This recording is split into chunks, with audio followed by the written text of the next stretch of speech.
Welcome to QK news. ముందుగా headlines చూద్దాం. దక్షిణాది అభివృద్ధికి చంద్రబాబు కీలక ప్రతిపాదనలు. అమరావతి, బెంగళూరు, చెన్నైకి బుల్లెట్ ట్రైన్. దక్షిణాదిలో ఉమ్మడి లాజిస్టిక్స్ నెట్వర్క్ ఏర్పాటు చేయాలని వ్యాఖ్య. 2047 నాటికి దక్షిణాది ఆర్థిక వ్యవస్థ $10 ట్రిలియన్ వెల్లడి. 22A భూముల వివాదానికి బాధ్యత వహించాలని పొంగులేటి రాజీనామా చేయాలని లక్ష్మణ్ డిమాండ్. 22A భూములపై సిట్టింగ్ జడ్జితో విచారణ జరపాలని వ్యాఖ్య. పేదల భూములను నిషేధిత జాబితాలోకి ఎలా చేర్చారని ప్రశ్న. కొడుకును కాపాడేందుకే గ్రూప్ 1 పై చంద్రబాబు ఆరోపణలు అన్న జగన్. గ్రూప్ 1 నియామకాల్లో అక్రమాలకు ఆధారాలు ఎక్కడ అన్న జగన్.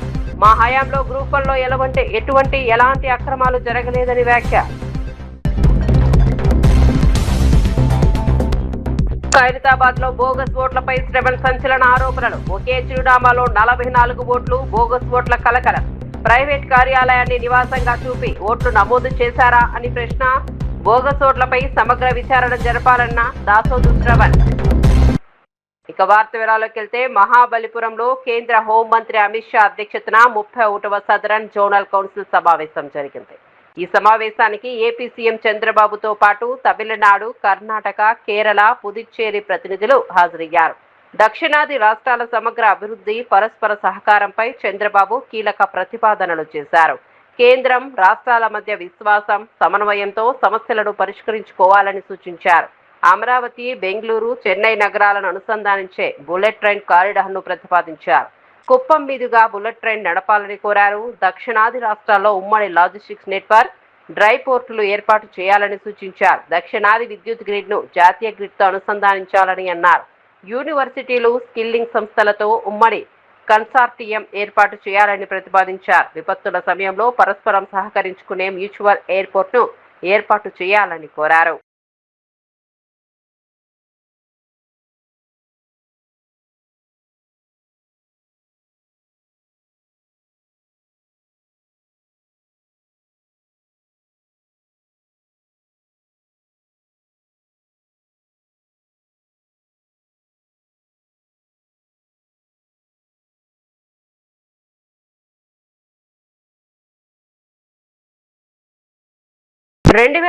లో జరిగిన ఏపీపీఎస్సీ గ్రూప్ 1 నియామకాలపై చంద్రబాబు చేస్తున్న ఆరోపణలను మాజీ సీఎం వైఎస్ జగన్ తీవ్రంగా ఖండించారు.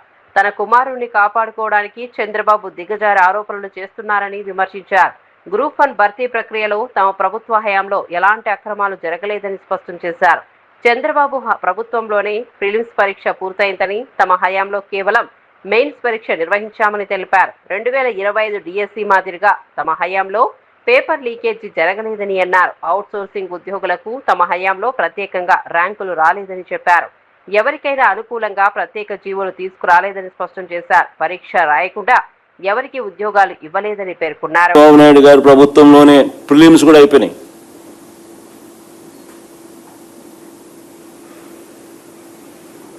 ప్రిలిమ్స్ కూడా ఆయనే చేసినాడు. మేము చేసిందల్లా ఊరికే మెయిన్స్ కండక్ట్ చేయడమే. సో ఎక్కడొస్తాయండి వెస్టెడ్ ఇంట్రెస్ట్లు ఎవరికైనా కూడా? అసలు ఎవడో మాట్లాడేదానికైనా కానీ రీజన్ ఉండాలన్నా, హద్దు పొద్దు ఏదైనా ఉండాలన్నా. మరింత దిగజారిపోయి 2018లో ఏపీపీఎస్సీ గ్రూప్ 1 భర్తీపై తప్పుడు ఆరోపణలు చేయడం మొదలుపెట్టాడు. 163 మంది ఉన్నత ఉద్యోగుల జీవితాలను అతలాకుతలం చేయాలని చంద్రబాబు నాయుడు గారు టార్గెట్గా తీసుకుని వ్యవహరిస్తూ ఉన్నాడు.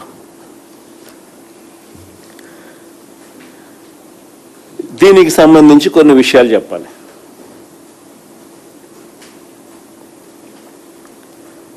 ఇది వెరీ ఇంపార్టెంట్.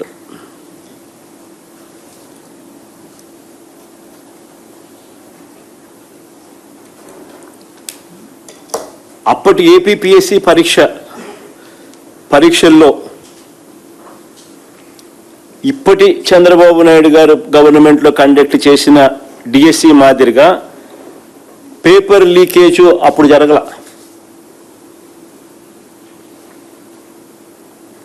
అప్పట్లో చంద్రబాబు నాయుడు కన్ఫ్యూజన్ వద్దు. ఇప్పుడు నేను మాట్లాడేది అప్పుడు గురించి. అంటే మన ప్రభుత్వంలో మన చంద్రబాబు నాయుడు మా మీద చేస్తూ ఉన్న ఆరోపణలను కౌంటర్ ఇస్తున్నా. అప్పటి అంటే మా ప్రభుత్వం అప్పటి ఏపీపీఎస్సి పరీక్షల్లో ఇప్పుడు చంద్రబాబు నాయుడు మాదిరిగా పేపర్ లీకేజ్ జరగల. ఇప్పటి డిఎస్సి మాదిరిగా ప్రశ్నపత్రాల విభాగంలో పనిచేస్తా ఉన్న అవుట్సోర్సింగ్ ఉద్యోగులకి ఎవరికి ర్యాంకులు రాలా.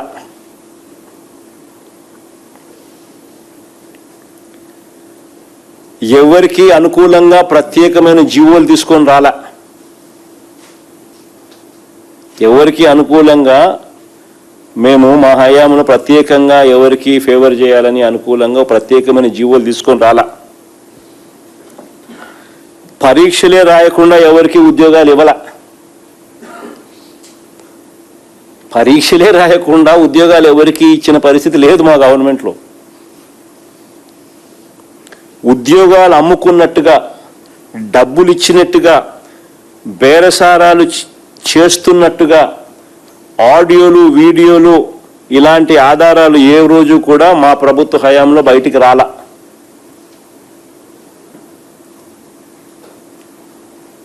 తీరా చెప్తున్నా, అప్పటికి మా ప్రభుత్వంలో చంద్రబాబు నాయుడు చేస్తా ఉన్న పిచ్చి ఆరోపణలకు చంద్రబాబు నాయుడు హయాంలో ఇప్పుడు జరిగిన నిజమైన ఈ స్కామ్కు మధ్య తేడా చెప్తా ఉన్నా. బయటకు వస్తున్నదల్లా కేవలం చంద్రబాబు నాయుడు ఆక్రోశం, కొడుకును కాపాడుకోవాలన్న ఆయన ఆరాటం మాత్రమే బయటకు వస్తూ ఉన్నాయి. హైదరాబాద్ ఖైరతాబాద్ నియోజకవర్గంలో భారీగా బోగస్ ఓట్లు నమోదయ్యాయని ఎమ్మెల్సీ శ్రవణ్ దాసోజు ఆరోపించారు. బూత్ నెంబర్ 237 పరిధిలోని ఓ ప్రైవేట్ కార్యాలయాన్ని నివాస ప్రాంతంగా చూపించి ఓటర్లను నమోదు చేశారని తెలిపారు. ఒకే చిరునామాలో 19 మంది ఓటర్లుగా నమోదైన విషయాన్ని తన బూత్ లెవెల్ ఏజెంట్లు గుర్తించారని చెప్పారు. దీనిపై సంబంధిత బిఎల్ఓలకు ఫిర్యాదు చేసినా కేసులు పెడతామని తమను భయభ్రాంతులకు గురి చేశారని ఆరోపించారు. గతంలో 19 ఓట్లు ఉన్న అదే చిరునామాలో ప్రస్తుతం ఏకంగా 44 ఓట్లు నమోదయ్యాయని తెలిపారు. ఎన్నికల అధికారులు బాధ్యతగా వ్యవహరించకపోవడం వల్లే ఇలాంటి అక్రమాలు జరుగుతున్నాయని విమర్శించారు. డిఎల్ఓలు, ఈఆర్ఓల నిర్లక్ష్యంపై విచారణ జరిపించాలని డిమాండ్ చేశారు. ఓటర్ల జాబితాలో అనుమానాస్పద నమోదులను పూర్తిగా పరిశీలించాలని కోరారు. ప్రజాస్వామ్యంలో ప్రతి ఓటు ఎంతో కీలకమని, నకిలీ ఓట్లతో ఎన్నికల ప్రక్రియను ప్రభావితం చేయకూడదని అన్నారు. ఈ లిస్ట్ నేను మీకు ఏదైతే చూపెడతా ఉన్నానో ఈ లిస్టు అసెంబ్లీ నెంబర్ 60 ఖైరతాబాద్ నియోజకవర్గం 60 నెంబర్, బూత్ నెంబర్ 237 అంటే పార్ట్ నెంబర్ 237, హౌస్ నెంబర్ వచ్చేసి 8-2-684/250. ఇది మన పక్కనే ఉన్నటువంటి ఒక ఎమ్మెల్యే కాలనీలో ఉన్నటువంటి ఒక నివాసం. ఇది నివాసం. ఇక్కడ మీకు పైన ఇక్కడ కనబడుతుంది అనమాట. అది టచ్ స్టోన్ అని చెప్పని ఒక సంస్థ ఫౌండేషన్, టచ్ స్టోన్ ఫౌండేషన్ అని చెప్పని ఒక సంస్థ నడుస్తున్నట్టుగా ఇక్కడ ఉన్నటువంటి ఒక ఆఫీస్ ఇది. ఈ ఆఫీస్లో ఎస్ఐఆర్ ప్రక్రియ కొత్త ఎలక్టోరల్ రోల్ మన డిక్లేర్ చేయకముందు ఉన్నటువంటి ఒక ఎలక్టోరల్ రోల్లో 19 మంది ఓటర్లు ఈ ఆఫీస్లో ఉన్నట్టుగా మనకు రిజిస్ట్రేషన్లో కనబడతా ఉండే. మా బిఎల్ఎల్ అంతా పోయి చెప్పినారు. బిఎల్ఎల్ అంతా వెళ్ళిపోయి ఆ స్థానిక బిఎల్ఓలకు తర్వాత ఈఆర్ఓలకు వెళ్ళి చెప్పి ఒక ఇట్లా బోగస్ ఓట్లు ఉన్నాయా, చాలా చోట్ల ఆఫీసులు ఉన్నాయి, ఆఫీసులలో కూడా ఇండ్లు అని చెప్పి చూపెట్టుకొని దొంగోట్లు రాయించుకున్నారు, ఇవన్నీ కూడా తీయాలని చెప్తే సరే స్థానిక బిఎల్ఓలతో గొడవలు, పోలీసు కేసులు, ఇదంతా పంచాయతీ నడిచింది ఒక ఎత్తు. తగ్గకపోగా వింతేందా అంటే అదే ఇంట్లో నేను ఇంతకుముందు పెట్టిన ఇంట్లో మీకు అదే ఇంట్లో ఇక్కడ 44 ఓట్లు వచ్చినాయి. ఇప్పుడు ఇది 19 ఓట్లు ఇదే ఇంట్లో ఉన్న లిస్టు. మన కొత్త ఎలక్టోరల్ డిక్లేర్ చేస్తే ఎంత అయింది? 44 అయింది. కనీస ఇంగితం లేదు, ఔచిత్యం లేదు, గైడ్ లైన్స్ పట్ల చిత్తశుద్ధి లేకుండా ఎన్నికల సంఘం వాళ్ళు, వాళ్ళ ప్రతినిధులు ఈఆర్ఓ కానీ బిఎల్ఓలు కానీ ఇంకెవరన్నా కానివ్వండి, ఏఈఆర్ఓలు ఎవరన్నా కానివ్వండి, you have a constitutional obligation. రాజ్యాంగం ఇచ్చినటువంటి ఒక కాంగ్రెస్ అగ్రనేత రాహుల్ గాంధీ ఆర్ఎస్ఎస్ పై తీవ్ర విమర్శలు చేశారు. దేశంలోని 150 కోట్ల మంది ప్రజల తరపున నిజమేంటో తమకే తెలుసున్నట్లుగా ఆర్ఎస్ఎస్ వ్యవహరిస్తోందని ఆరోపించారు. ప్రజాస్వామ్య దేశంలో ఒకే సంస్థ, కొన్ని వర్గాలు మాత్రమే నిజానికే ప్రతినిధులుగా వ్యవహరించడం సరికాదని అన్నారు. దేశ ప్రజల ఆలోచనలు, అభిప్రాయాలకు ప్రాధాన్యత ఇవ్వాలని సూచించారు. భారతదేశంలో భిన్నత్వం, ప్రజాస్వామ్యం, రాజ్యాంగ విలువలను కాపాడాల్సిన అవసరం ఉందని రాహుల్ గాంధీ పేర్కొంటారు. ప్రజల గొంతుకును వినకుండా తమ అభిప్రాయాలనే దేశ అభిప్రాయాలుగా భావించడం తగదని విమర్శించారు. And I say, no, only 1.5 billion people can know their truth. Even I cannot do, if I start to believe that I know your truth, I'm a madman. Because I'm not you. I have not faced what you have faced. I have not seen what you have seen. I have not dealt with what you have dealt with. I don't have the same father, the same mother, the same friends, the same brother, nothing. So how can I say that I know your truth? Please notice, Gandhiji's book was not called My Experiments. Whose truth? My experiments with truth. Not the truth. Not my understanding of the truth. No, my experiments. I have experiments of my truth. You have experiments of your truth. You have experiments of your truth. Today, the ideological battle in India is that. It is not about environment, politics, free media, nothing. That is all superficial. The real fight is what? The real fight is that a group of people have suddenly decided, because they have control of the system, that they know the truth of everybody in this country. తెలంగాణలో 22A భూముల వివాదంపై కేంద్ర మాజీ మంత్రి BJP MP Laxman తీవ్రంగా స్పందించారు. ఈ వ్యవహారానికి బాధ్యత వహిస్తూ రాష్ట్ర రెవెన్యూ మంత్రి పొంగులేటి శ్రీనివాసరెడ్డి రాజీనామా చేయాలని డిమాండ్ చేశారు. 22A నిషేధిత జాబితాలో భూముల చేర్పు వల్ల పేద భూ యజమానులు తీవ్ర ఇబ్బందులు ఎదుర్కొంటున్నారని ఆరోపించారు. భూముల రికార్డుల నిర్వహణలో ప్రభుత్వం విఫలమైందని విమర్శించారు. నిషేధిత జాబితాలో భారీగా భూములు చేర్చారని, ఈ వ్యవహారంపై సమగ్ర విచారణ అవసరమని అన్నారు. సిట్టింగ్ జడ్జితో విచారణ జరిపించాలని లక్ష్మణ్ డిమాండ్ చేశారు. నిజమైన భూ యజమానులకు అన్యాయం జరగకుండా ప్రభుత్వం తక్షణ చర్యలు తీసుకోవాలని కోరారు. 22A జాబితాలో భూములు ఎలా చేరాయి, ఎవరి ఆదేశాలతో చేర్చారనే అంశాలను బయట పెట్టాలని అన్నారు. ఆ రోజు మరి న్యాయం చేస్తామని చెప్పడం ఇది కాలయాపన. కేవలం ఆ యొక్క దోపిడీకి పాల్పడినటువంటి అధికారులను లేదా నాయకులను కాపాడడానికే మరి ఇది వీరి యొక్క ఆలోచన అని చెప్పి నేను ఈ సందర్భంగా స్పష్టం చేస్తూ, ఇప్పటికైనా కాంగ్రెస్ ప్రభుత్వం యొక్క భూ కుట్రలను గ్రామాలు పట్టణాల్లో ఎండగట్టి బాధితులకు న్యాయం జరిగే వరకు భారతీయ జనతా పార్టీ మడమ తిప్పకుండా ఉద్యమిస్తుందని, మంత్రి రాజీనామా చేయాలి. అదేవిధంగా పేదలకు ఆ భూములను కూడా మరి హస్తగతం చేయాలని చెప్పి కూడా మేము డిమాండ్ చేస్తున్నాం. ఇప్పటికైనా తెలంగాణలో ఈ అసైన్ భూములు, పేదల భూములు, మధ్యతరగతి కుటుంబాలు కొనుక్కున్న ఫ్లాట్స్కు పూర్తి భద్రత కల్పించాల్సిన బాధ్యత ఇవాళ ప్రభుత్వం ఉందని, అందుకనే మీరు సిబిఐ విచారణకు ఆదేశించండి, లేదా సిట్టింగ్ జడ్జి ద్వారా వెంటనే దర్యాప్తు జరపని చెప్పి కూడా భారతీయ జనతా పార్టీ మేము డిమాండ్ చేస్తాం. ఆంధ్రప్రదేశ్ లో భవ్య పథకం కింద 6 కెమికల్ పార్కులు ఏర్పాటు చేసేందుకు కేంద్ర ప్రభుత్వానికి ప్రతిపాదనలు పంపామని మంత్రి టీజీ భరత్ తెలిపారు. అసెంబ్లీలో ప్రశ్నోత్తరాల సమయంలో ఎమ్మెల్యే పల్లా శ్రీనివాసరావులు అడిగిన ప్రశ్నలకు మంత్రి సమాధానమిచ్చారు. రాష్ట్రంలో కెమికల్, పెట్రోకెమికల్ పరిశ్రమలను అభివృద్ధి చేయడానికి ప్రభుత్వం చర్యలు తీసుకుంటోందని చెప్పారు. కెమికల్ పార్కుల ఏర్పాటుతో పారిశ్రామిక పెట్టుబడులు పెరగడంతో పాటు ఉపాధి అవకాశాలు కూడా విస్తరిస్తాయని తెలిపారు. పెట్రోకెమికల్ కారిడార్ కు సంబంధించిన సమస్యలను పరిష్కరించేందుకు చర్యలు తీసుకుంటామని వెల్లడించారు. పరిశ్రమలకు అవసరమైన మౌలిక వస్తువులు, రవాణా సదుపాయాలను మెరుగుపడాల్సిన అవసరం ఉందన్నారు. రాష్ట్రంలో పారిశ్రామిక అభివృద్ధికి అనుకూల వాతావరణం కల్పించేందుకు ప్రభుత్వం కృషి చేస్తోందని తెలిపారు. ఇప్పటికి 8 months అయింది. ఒక స్టే తెచ్చాడు భారీసార్ అధ్యక్ష. ఒక బినామీ కంపెనీ, ఆనాటి మంత్రి ఒక బినామీ కంపెనీ ఏర్పాటు చేసుకున్నారు. అది మనం క్యాన్సిల్ చేశాము. దానికి ఇప్పటికి 8 months స్టే వికెట్ చేయలేకపోయినాం అధ్యక్ష. రెండోది ఏంటంటే రిలయన్స్ 2600 ఎకరాలు 2008లో తీసుకుంటే ఈ రోజుకి జీరో, నేనేమంటాను, 1,87,000 పుట్లు, మాకు 870 కేజీలు ఒక పుట్టి ఇప్పుడు వదిలేసి ఉంటే అది డెల్టా ఏరియా, ఎకరాకి 4 పుట్లు, 1,87,000 పుట్లు వచ్చిండేవి. 374 కోట్లు వాల్యూ ఆఫ్ పంట వచ్చిండేది. వేల మంది, లక్షల మంది కూలీలు పనిచేసిండేవాళ్ళు. 2660 acres ముతుకూరు మండలం కృష్ణపట్నం దగ్గర ఖాళీగా ఉంది.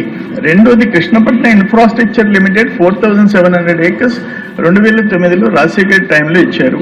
అది కూడా పరిశ్రమలు రాలేదు, ఎలాంటి అభివృద్ధి లేదు. స్టే వెకేట్ అయ్యేదానికి కావాల్సిన లీగల్ డిపార్ట్మెంట్ని వాళ్ళని యాక్టివేట్ చేయాలని చెప్పేసి మీ ద్వారా కోరుకుంటున్నాను అధ్యక్ష. భవ్య స్కీమ్ అనేది 50 పార్క్స్ కి ప్లాన్ చేసినారు అధ్యక్ష, 2 phases లో గవర్నమెంట్ ఆఫ్ ఇండియా. దాంట్లో ఇప్పుడు ఫస్ట్ ఫేజ్ కింద 20 పార్క్స్ కాల్ చేయడం జరిగింది.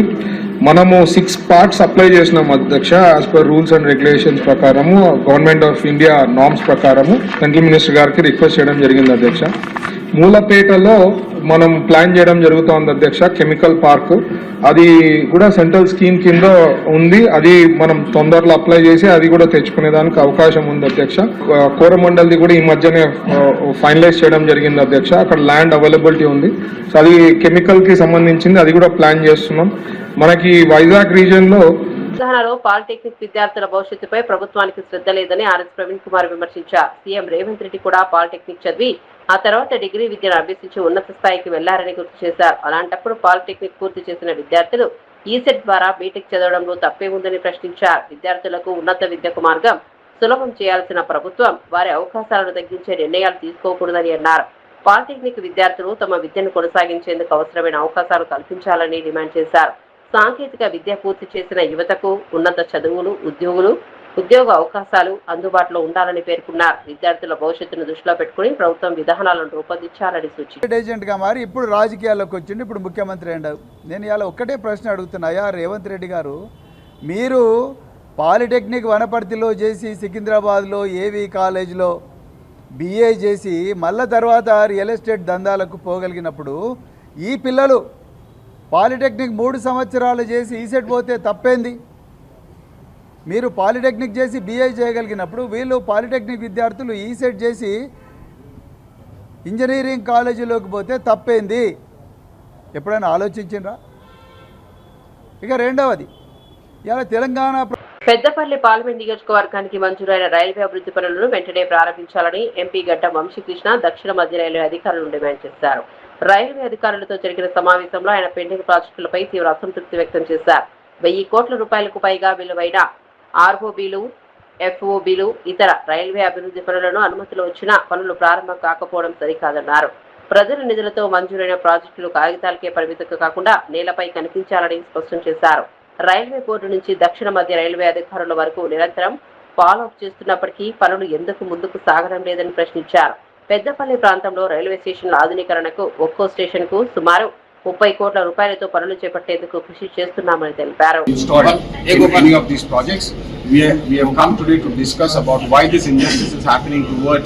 Places where representation is not from the BJP. This is the country's fund, the people's fund. And from Peddapalli we contribute a huge amount in terms of freight. Almost 10% of the railway freight comes from Peddapalli because of our Singareni and coal mines. And it is sad to see that this amount is not being returned for the development of the Peddapalli infrastructure. And we are here to raise our voice and we will continue until Peddapalli gets its rightful due. తెలంగాణలో ప్రతిపాదించిన శక్తి scheme తో polytechnic విద్యార్థులకు తీవ్ర నష్టం జరుగుతోందని విద్యార్థులు ఆరోపించారు. ప్రభుత్వ ఉద్యోగాలు కల్పించలేక యువతను ప్రైవేట్ కంపెనీలకు తక్కువ జీతాలతో పంపించేందుకు ఈ పథకాన్ని తీసుకొస్తున్నారని విమర్శించారు. పాలిటెక్నిక్ పూర్తి చేసిన తర్వాత బీటెక్ చదివే అవకాశాలను తగ్గించేందుకు కుట్ర జరుగుతోందని ఆరోపించారు. విద్యార్థులకు ఉన్నత విద్య అందకుండా చేస్తే భవిష్యత్తులో నైపుణ్యాలు తగ్గిపోతాయని ఆందోళన వ్యక్తం చేశారు. ప్రైవేట్ పరిశ్రమలకు అనుకూలంగా ప్రభుత్వం విధానాలు రూపొందిస్తోందని ఆరోపించారు. ఈ స్కీమ్ వల్ల ఒక్క ఏడాదిలోనే సుమారు 90,000 మంది విద్యార్థులు నష్టపోయే అవకాశం ఉందని పేర్కొన్నారు. పాలిటెక్నిక్ చేసిన తర్వాత డైరెక్ట్ బీటెక్ వెళ్తారు. బీటెక్ లాటరీ ఎంట్రీ ఉంటుంది సార్, మాకు ఫీజు రియంబర్స్మెంట్ అనేది ఉంటుంది సార్. ఈ శక్తి స్కీమ్ ఏం చేస్తానంటే బీటెక్ లోకి లాటరీ ఎంట్రీ లేకుండా చేస్తాం సార్. మళ్ళీ లాటరీ ఎంట్రీ లేకపోతే మేము మళ్ళీ ఇంటర్వ్యూల తోటి చదివి వెళ్ళాల్సి వస్తుంది. ఫీజు రియంబర్స్మెంట్ కూడా లేదు సార్ మాకు. ఈ శక్తి స్కీమ్ తీసేస్తారు సార్. అన్ని నష్టాలు ఉన్నాయి సార్ మాకు. ఈ రోజు ఈ సెట్ అంటే సీఎం గతంలో కూడా ఒక మాట చెప్పినాడు, బీటెక్ విద్యార్థులకి కనీసం స్కిల్స్ కాదు కదా, కనీసం 1 ఫామ్ 1కే నింపరాదు అనే మాటలు మాట్లాడిండు. సో మీరు బీటెక్ పోవడం ఆయనకి ఇష్టం లేదేమో, అంటే బీటెక్ చదివితే యూజ్ లేదనే ఆలోచన చేస్తున్నాడేమో. దానికి ఏం చెప్తారు మీరు? అది చాలా తప్పు సార్. అతనికి ఏం తెలియకుండా, ముఖ్యమంత్రి గారికి ఏం తెలియకుండా అతను ఎట్లా మాట్లాడుతారు సార్? ఈ రోజు ఇంతమంది ప్రజలు సార్, ఇంతమంది పిల్లలు దాదాపు డిప్లొమాలో ఈ రోజు ఈ సంవత్సరం 90,000 పైచలకు విద్యార్థులు చదువుతున్నారు సార్. వాళ్ళ వెనుక తల్లిదండ్రుల ఉన్నాయి సార్, జీవిత భవిష్యత్తులు ఉంది సార్. ఇట్లా ఈ స్కీమ్ తీసుకొస్తే వాళ్ళ భవిష్యత్తులో ఈ స్కీమ్ ద్వారా ఏం చేద్దామని కళ్యాణ లక్ష్మి పథకం అమలుపై కాంగ్రెస్ ప్రభుత్వ తీరును బీఆర్ఎస్ నేత దూదిపెట్ల బలరాజు యాదవ్ తీవ్రంగా విమర్శించారు. రాష్ట్రంలోని మహిళలకు ముఖ్యమంత్రి రేవంత్ రెడ్డి తన భార్య గీతకు కూడా క్షమాపణలు చెప్పాలని డిమాండ్ చేశారు. కేసీఆర్ ప్రభుత్వం తీసుకొచ్చిన కళ్యాణ లక్ష్మి పథకాన్ని నిర్వీర్యం చేసే ప్రయత్నం జరుగుతోందని ఆరోపించారు. ఈ పథకం అమలుకు సంబంధించి హైకోర్టులో అఫిడవిట్లు దాఖలు చేసే విషయంలో ప్రభుత్వం నిర్లక్ష్యం వహిస్తోందని విమర్శించారు. కమిషన్లు వచ్చే పనులపై ప్రభుత్వానికి ఆసక్తి ఉందని, సంక్షేమ పథకాలపై దృష్టి లేదని ఆరోపించారు.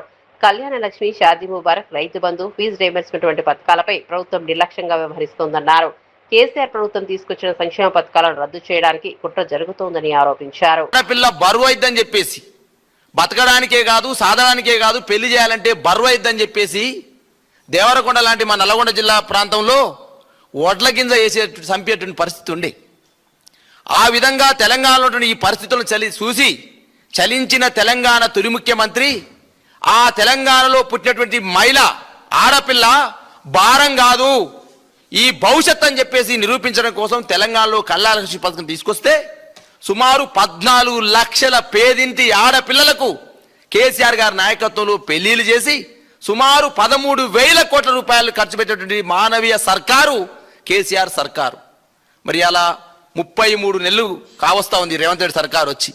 ఈ 33 నెలల్లో 72 సార్లు పైగా ఢిల్లీ పర్యటన చేశారంటే 2 నెలల 12 రోజులు ఢిల్లీ పర్యటనలకే పోయింది. ఇక అమెరికా పర్యటన, దుబాయ్ పర్యటన, సింగపూర్ పర్యటన అదొక 3 నెలలు 3-4 నెలలు పోయింది. అంటే పర్యటనలకు పోతురు తప్ప పథకాల మీద వీళ్ళకి ధ్యాస లేదని అర్థమవుతా ఉంది. ఇక నిన్ననే ఒక 20 బాధ్యత చెప్తా ఉన్నాడు, సొప్పేస్తే కానీ ఆవు పాలియదట, సొప్పేస్తే కానీ ఆవు పాలియదని చెప్పేసి సామెత చెప్తా ఉన్నాడు. ఏందని అర్థం కాలేదట రైతుకు పాపం. అక్కడున్న బాధ్యతకి అర్థం కాలేదు, సొప్పేంది, మేతేంది, పాలేందని. సొప్పేందంటే కమిషన్ ఇస్తేనే 20 బాధ్యత సంబంధించిన బాధ్యత అని చెప్పేసి మాట్లాడుతూ ఉన్నారు. అంటే ఇంతకుముందు మా ఎర్రల శ్రీనివాస్ గారు చెప్పినట్టు కమిషన్ వచ్చేదైతే ఖచ్చితంగా పని జరుగుతుంది. మరి కళ్యాణ లక్ష్మి కమిషన్ రాదు, షాదీ ముబారక్ కమిషన్ రాదు, రైతు బంధుకు కమిషన్ రాదు, ఫీజు రియంబర్స్మెంట్కు కమిషన్ రాదు. మరి అలా ఈ రాష్ట్రంలో సంక్షేమ పథకాలకు కమిషన్ రాదు కాబట్టి సంక్షేమ పథకాలు బంద్ చేయాలనే ఆలోచన వచ్చింది. అందుకని ఏం దాని అఫిడవిట్ కోర్టులో ఆయన ఏం వాదిస్తూ ఉన్నాడు, మీరు ఉద్యోగులకు బెనిఫిట్స్ ఇవ్వట్లేరు, అదేవిధంగా ఫీజు రియంబర్స్మెంట్ ఇవ్వట్లేరు, ఈ 2 ఇవ్వట్లేరు కాబట్టి కళ్యాణ లక్ష్మి ఎందుకు ఇస్తారని చెప్పేసి వాదన చేస్తా ఉన్నాడు. ఇది అడ్డగోలి వాదన, ఇది నాకు అర్థం కావట్లే. ఈ దేశంలో ఏ రాష్ట్రంలో సంక్షేమ పథకాలు అమలు కావట్లేవా? పక్కన్న తమిళనాడులో కావట్లేవా? పక్కన్న నీ కర్ణాటక కాంగ్రెస్ పార్టీ అమలు చేస్తున్నట్టు కర్ణాటకలో కూడా 5 గ్యారెంటీలు పెట్టరు కదా. పక్కన్న కర్ణాటకలో కూడా నీ డీకే శివకుమార్ నీ మిత్రుడే కదా రేవంత్. ప్రిన్సిపల్ రూపారెడ్డి హత్యాకరణపై బీఆర్ఎస్ నేత తులా ఉమా తీవ్ర దిగ్భ్రాంతి వ్యక్తం చేశారు. విద్యాబుద్ధులు నేర్పించే ఉపాధ్యాయులకి రక్షణ లేకపోవడం ఆందోళనకరమన్నారు. కాంగ్రెస్ ప్రభుత్వం అధికారంలోకి వచ్చిన తర్వాత రాష్ట్రంలో శాంతి భద్రతలు క్షీణించాయని ఆరోపించారు. మహిళలు, మైనర్ బాలికపై నేరాలు పెరుగుతున్నాయని విమర్శించారు. గతంలో షీటీమ్స్ ద్వారా మహిళలకు రక్షణ కల్పించామని గుర్తు చేశారు. గ్రామాలు, పట్టణాల్లో డ్రగ్స్, గంజాయి, మద్యం విచ్చలవిడిగా లభిస్తున్నాయని ఆరోపించారు. మత్తు పదార్థాల కారణంగా యువత పక్కదారి పడుతోందని ఆందోళన వ్యక్తం చేశారు. ప్రభుత్వం చేస్తున్న అవినీతి అక్రమాలను ప్రశ్నించకుండా యువతను మత్తులో ఉంచుతున్నారా అని ప్రశ్నించారు. రేవంత్ రెడ్డి కంట్రోల్లో ఉన్నాయా, మరి గాలికి వదిలేశాడా అనేది అర్థమవ్వట్లేదు. ఎందుకంటే అనుమానం వస్తుంది మాకు. మీ అందరికి కూడా తెలుసు, యావత్ తెలంగాణ రాష్ట్రమే కాదు భారతదేశ ప్రపంచం అంతా కూడా తెలుసు, కాంగ్రెస్ పార్టీ అధికారంలోకి వచ్చిన తర్వాత ఎక్కడ చూసినా కూడా మైనర్ బాలికల పైన అత్యాచారాలు వయసుతో నిమిత్తం లేదు. అంటే ఒక్క ఇంట్లోనే 6 మహిళల్ని చంపడానికి పాల్పడుతున్నటువంటి నేరగాళ్ళు ఈ రాష్ట్రంలో పెట్టరేగిపోతున్నారంటే ఈ రాష్ట్ర ప్రభుత్వము ఏం పరిపాలన చేస్తుంది? పరిపాలన అనేది వాళ్ళ కంట్రోల్లో ఉందా? మరి నేరాలు ఎందుకు పెట్టరేగిపోతున్నాయి? ఎందుకు నేరాలు చేసేటువంటి వాళ్ళ సంఖ్య విపరీతంగా ఎందుకు పెరుగుతున్నది?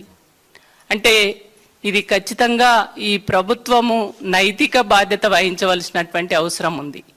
ఎందుకంటే తెలంగాణ రాకముందు ఉమ్మడి రాష్ట్రంలో ఈ రకమైనటువంటి నేరాలకే పాల్పడే వాళ్ళు అనేక నేరాలు జరిగి ఆడవాళ్ళు మిట్ట మధ్యాహ్నం కూడా ఆడవాళ్ళు బయట తిరగలేనటువంటి పరిస్థితి ఉండే. దాన్ని దృష్టిలో పెట్టుకొని కేసీఆర్ గారు ఉద్యమ నాయకుడు ఖచ్చితంగా మా అక్క చెల్లెళ్లకు రక్షణ కల్పించాలి, ఆడవాళ్లకు ఈ ప్రభుత్వం అండగా ఉండాలి అని చెప్పేసి సి టీమ్స్ పెట్టి ఆ సి టీమ్స్ ద్వారా ఎక్కడ నేరాలు జరిగినా అక్కడ వాళ్ళను వెంటనే అదుపులోకి తీసుకొని కంట్రోల్ చేసినటువంటి పరిస్థితి. కానీ వాళ్ళ చూస్తే ఆ నేరాలు అనేది పెట్టరేగిపోతున్నాయి.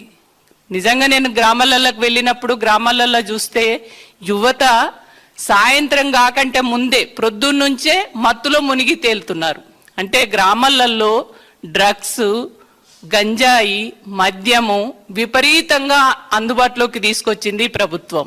మరి ఈ ప్రభుత్వం యువతను ఏం చేద్దాం అనుకుంటుంది?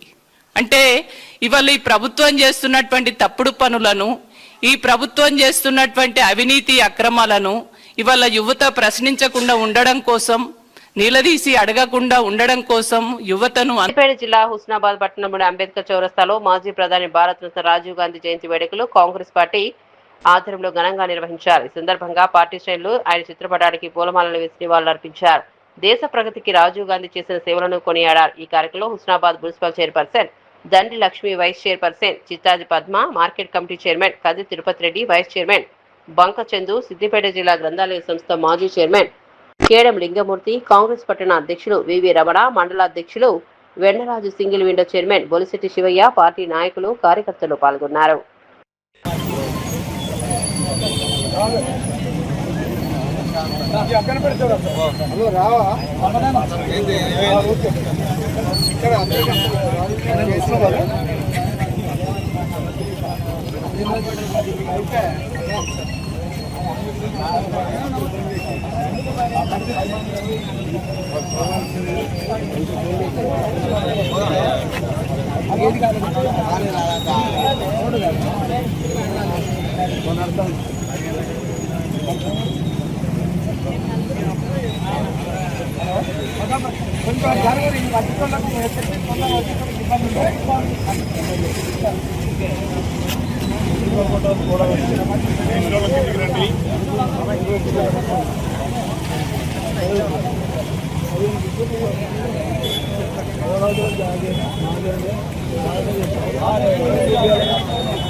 మహిళల తర్వాత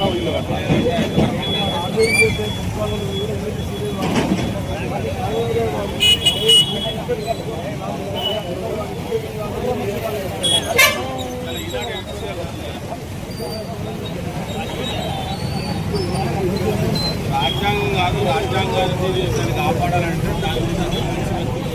రాజ్యాంగం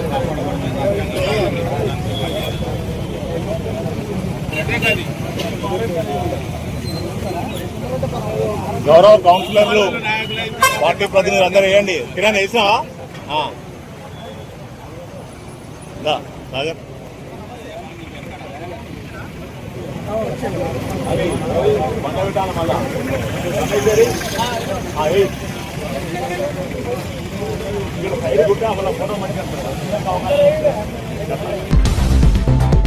దక్షిణాది అభివృద్ధికి చంద్రబాబు కీలక ప్రతిపాదనలు. అమరావతి, బెంగళూరు, చెన్నైకి బుల్లెట్ ట్రైన్.